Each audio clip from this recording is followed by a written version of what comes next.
This is the ZMAR Podcast. Elite Benefits of America helps small and mid-sized companies with their health insurance programs. And now, your host, Butch ZMAR. Welcome back to the ZMAR Podcast. Today I have a very special guest, Chris Johnson, a huge networker in the Chicagoland area. He's an entrepreneur at heart. He's a huge family guy. I don't think there was one conversation that I've ever had with Chris that he never brought up his family, his wife, and his daughter. So welcome to the show, Chris. Thanks, Butch. Really happy to be on.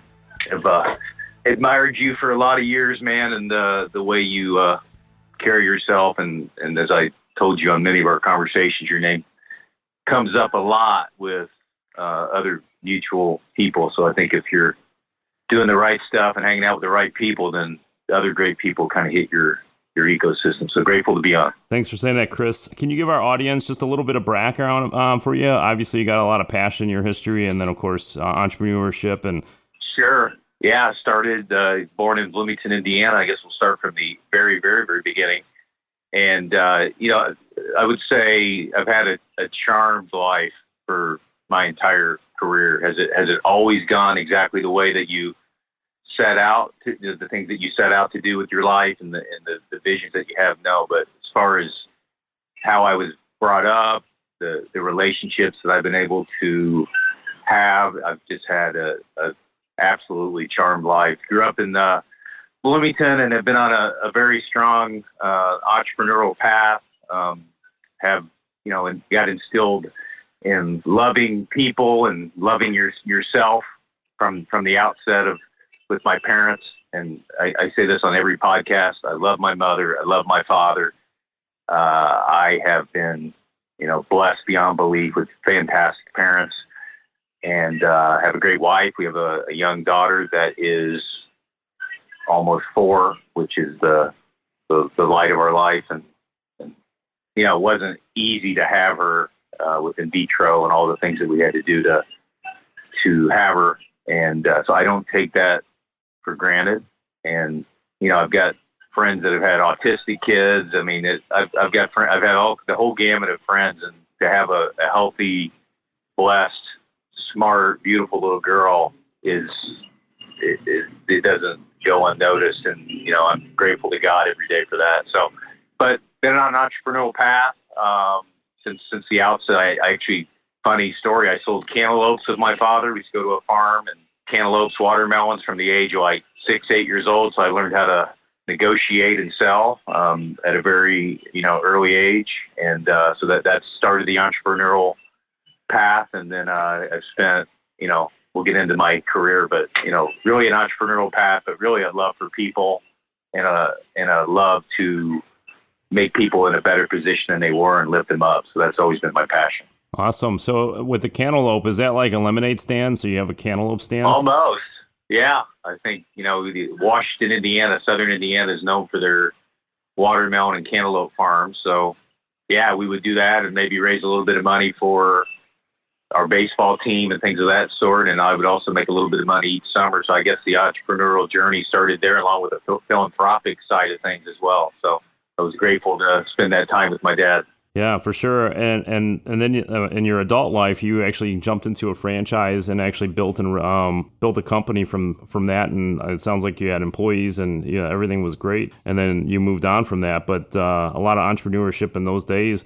But speaking of, you mentioned about sports, right? So you have a huge passion for sports, and you spent a number of your years with a sports club, and you talked about changing people's lives once you figure out, you made some comment yesterday when we had spoken where people don't come in to lose weight or do something specific. There's another underlying reason. And I think that it sounded like that drove your passion to try to help them get to that level. Yeah, I think, Butch, when people come into the club, the key to a great health club or a great health experience is to really get deep with them and have them feel comfortable with you. So like in any good business transaction, it starts with trust. So I think, folks come in and they say, I want to lose weight. You say, well, why? And then you get some pretty amazing answers from there that maybe, there's some infidelity possibly that when they're on the road traveling and they want to lose weight for that, or maybe their daughter is getting married and, 6 months, or son, and they want to look great. They got a new dress they bought. Like, I want to lose 40 pounds, and you help them get there. And it really becomes more about their life than it is about the health stuff. So when you talk to them, it really is about that relationship that you create. And I think the next step is to track their progress. So once they get to the trainer that you help them get, or if they do it on their own, then when they came into our club, I would spend most of my day just having 10, 20, 30-minute conversations with a lot of those members that I resonated with. So, and you would ask them questions like, how's it going? What can we do to make it better for them? To, create open-ended questions that would allow them to achieve their goals.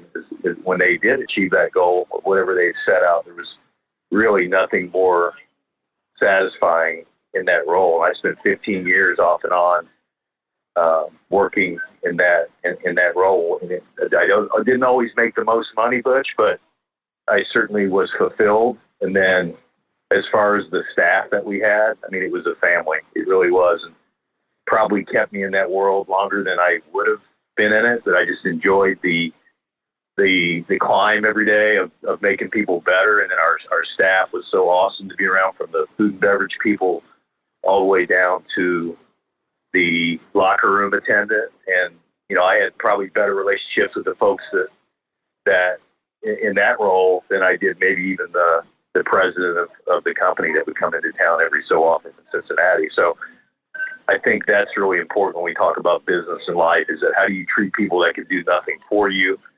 And the end result of that is you don't know who you're talking to, because you don't know what they're going to become. And the fun is the relationship. So, those were really, really great years of my life. And I still to this day miss those times every now and again.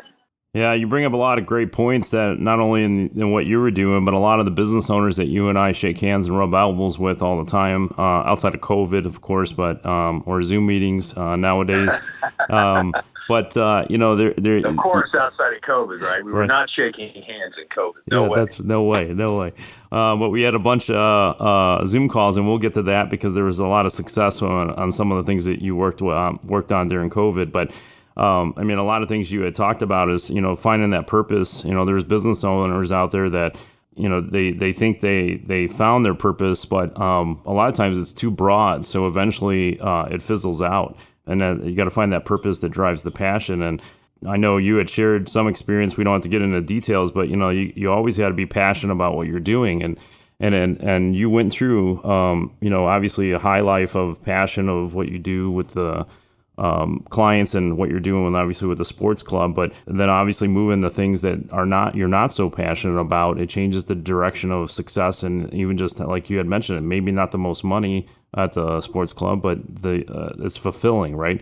And so you got to have the passion that's behind it. Yeah, no question. I think when you're passionate about what you do, then the competency level and of what you do certainly increase. And I was really, really good at that, in the sales world of the sports club business, because I made it about everything but me.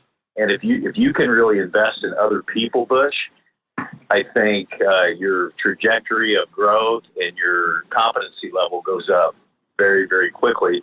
And if you're not passionate about what you do, people can, first of all, sense it. And second of all, you don't learn at the rate that you should. And so you have to know when that time is, and you can look yourself in the mirror and say, you know what, this isn't for me. This isn't the right vocation or the right career for me at this point. And you got to be quick to change what you're doing. So, everything in life is a learning experience, and you're not always going to have everything go your way. So, life is a roller coaster ride at times. For sure. And so, and you would try to bring that platform for other people to help connect and help other people. Before COVID, for sure, you guys were doing these networking meetings, and they were in person. And I think, correct me if I'm wrong, there were They were once a month, and it was just about paying it forward, making introductions, getting people to meet people they never met before, and you would gather in a room. Typically, I think it was for lunch. I didn't go to actually any of the meetings beforehand just because of logistics. And then COVID hit, and then you had said it was somebody in your sphere of influences that said, hey, I think you need to move this to Zoom. And you mentioned that at the last in-person meeting that we just had more recently. You guys went to Zoom, and I tell you, it grew because I remember going on in the beginning, and there was probably like 40-something people, which is still successful. But the last Zoom meeting I had with your group, you end up having over 100 people on the Zoom call, just making connections, making breakout rooms to force people to introduce themselves and possibly even just pay it forward with other people. And can you talk a little bit about the idea that came behind it and how you came to, put it all together and have such a drive to get a huge following to get people to shake hands and rub elbows, but even if it was virtually? Yeah, I don't want to get too cheesy on you, Butch, but I'm an emotional guy. And I first of all, I love people.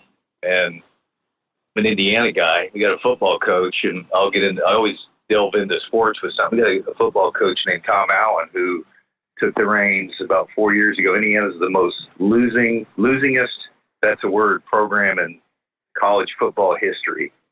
So that's always bugged me, but that's a side topic. But Tom Allen gets the job and says, LEO, love each other. That was his mantra, his line that he brought to Indiana. And I tell you what, when he went 5-7 for 2 years, he got laughed at. Last year, Indiana broke through. They were 6-2. It was a COVID year, right? Could be a strange year because it was COVID. It wasn't a lot of fans. But I can tell you what, when you start winning in life, it's amazing how things like that, all of a sudden he became a genius. So to take that into what we do, we love people, number one, and we think outside ourselves and how we bring people in. We recruit to a certain criteria of folks that resonate with who we are. And I've got a great partner in the Strategic Introduction League named Michael Pasahovich. And I started it with a gentleman, two gentlemen, Scott Nicholson and Greg Eck, who are really good friends of mine. And we started it before COVID, like you said, and I think we had 135, 140 people scheduled to come to 5 seasons where I was before for an event, and then COVID hit, and we scrapped it, and then we just kind of froze for about a month and a half, and didn't do anything. And then Matt Barafato, another close friend, like you said, did a Goodwill Hunting moment on me and said, "You got to go virtual. You got to go virtual." He must have said it 15 times to me, and I kept saying, "I don't know. I don't really enjoy virtual. I don't like looking at myself like a lot of people. They really admit it. They say they don't like looking at their own face in a camera." And I said, "I don't know. I don't know if it's for me." And he just kept challenging me, and probably the best thing that ever happened because, with the COVID, and we were doing it once a week, Butch, at the high point. Actually, twice a week, excuse me. We were doing it every Tuesday and Thursday, which was probably overkill, but I think people enjoyed it because it got them through it. And then, to be able to have that interaction with other people as we were going through that difficult time in our country. But we look for 3 things. Humble, I think that's number one. We want folks that are highly, highly successful, but they love to serve and help other people and have great conversations. I think that's the first thing. The second thing is altruistic. And I think we served that well. We had an event last week. We did at Reiki Office Interiors in Elgin with 60 people. $25 was the lunch, and 10 of it went to charity. So those are the kind of things that we're starting to get into. So yeah, and the third thing is hungry. So we're looking for folks that in businesses that are on the climb and that they don't feel like they've ever gotten there, and they're always looking to improve.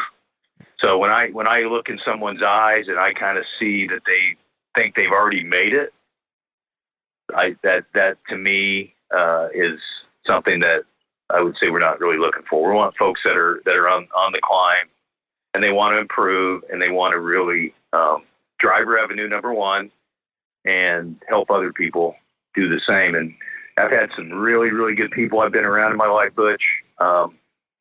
And I think a good mentor certainly is wonderful, but I see a lot of mentors that want to see you be about as half as good as they are. And I think the key to a fantastic mentor is to to get 10, 15, 20 people that are doing better than what you do. And that is true giving and true pushing people up and elevating their life. And that would be my goal. Is like, if I went through life and I'm on my deathbed, hopefully no time soon, did I make 10, 20, 30 people? Did I elevate them to a level that's higher than what I've done? Financially, spiritually, emotionally. If I did that and I look back on this journey, I think I've done my job. Yeah, you're headed that way. You obviously are bridging the gap on what you're talking about, moving on to a new project that you started. It looks like it's in June. I know we talked about it even before June that it was in the works, but you're trying to use these center of influences in a networking fashion. And so can you give us a little update on what's going on with that and talk about the project you're working on with that? Yeah, it's called Center of Influence, and just, paying attention to what is around you with, EO in Chicago, Entrepreneurs Organization, Provisors, Vistage, Accelerant in Indianapolis, because as I said, I'm from that area. And then a strategic coach, and then looking at a group of guys that are very dear to me in Indianapolis called Synergize. Excuse me, Aaron Stanton and Jason Ulm, and just taking all of those different components and pieces and really trying to raise the profile of the room and making it all about relationship driven, because transaction to me is a never ending pursuit, transactional business, and the satisfaction of relationship building in business and in life is really what we're after. So, every other month we have a philanthropic entity that we bring together, and then we also do a number of other Zoom events that we bring together, and we have happy hours and things of that sort, but to really bring in the right altruistic people that want to make a huge impact on their community and to help their company drive revenue. So that's what we've tried to put together. I think we're, around 30 folks that we've that have entered our ecosystem, and the goal was to maybe have 100 people by the end of the year, and raise a lot of money for different not-for-profits in the Chicago area. And heck, who knows, we might take it national and do that and help a lot of people in that way. And then also, again, drive revenue for the companies that are there. And then honesty and integrity are of the utmost importance. So I think if you lose that as a business or as a person, I think you've lost everything. So that's probably the number one, is the integrity and honesty in the room. Hey gang, ever wonder what it's like to be a small business owner? It's confusing. Weird expenses coming out of nowhere. And when you throw in health insurance, forget it. Nobody understands how that works. If you own a business, big or small, it's one of the biggest expenses you have all year long. And yet, we all wait until open enrollment at the end of the year, and then we think to ourselves, next year I'll get a jump on it. And then it's another year of paying way too much. If you're a business owner, big or small, HR representative that wants to impress the boss, give Butch Zemar of Elite Benefits of America a call. Save yourself or your boss thousands or even tens of thousands of dollars a year. Reach out to Butch right now, 708-535-3006, or shoot him an email, butch@elitebenefits.net. And be sure to check out the Zemar podcast. Don't wait till the last minute. Put Butch Zemar to work for you now. Can you expand a little bit on the giving back that you're talking about, the nonprofit? Because I know you wanted to, when we talked about this initially months ago, if not even longer, that you're like, you talked about everything you already talked about, the purpose, the passion, the center of influence, helping and mentoring other people, all that. We've had conversations, but then an important piece of that was giving back. And so can you talk about that piece of it, and then how you vet or pick the nonprofits to go ahead and contribute the proceeds to? Well, really, the not-for-profits are the people that I interact with on a daily basis, the folks that I've met, and then for the folks that introduce me in my circle, they introduce me to the not-for-profits. But the philanthropic piece, I mean, a part of our proceeds for our membership levels, which we have 3 of with Center of Influence, for our initial level, half of that money goes to the charity that we pick. For instance, this August 26th, coming up in 2 weeks, we've got Dads of Steel, which is a not-for-profit focused on being a good father, which, as I said earlier, my 4-year-old daughter is everything to me. So, other fathers that are passionate about their kids, and then a couple of our fathers have had children at infant age pass unexpectedly. So it's also for grieving fathers. So we'll have hopefully 50, 60, 70, 100 people at Lifetime Fitness in Oak Brook on the 26th.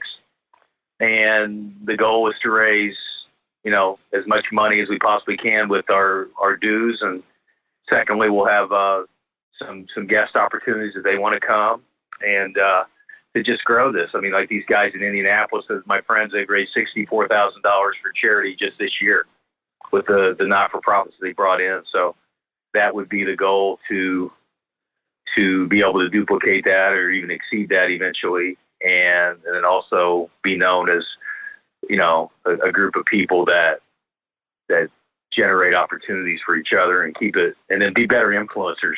If somebody wants to get more information about this August 26th event, in addition to that, if anybody wants to reach out to you for anything that you do, or any connection basis, how do they get in touch with you? Yes, so website for Center of Influence, centerofinfluence.vip, and they can also see our event listed on LinkedIn, or they can, if they want, email me, C Johnson, JOHNSON, impact, IMPACT 22 at Gmail.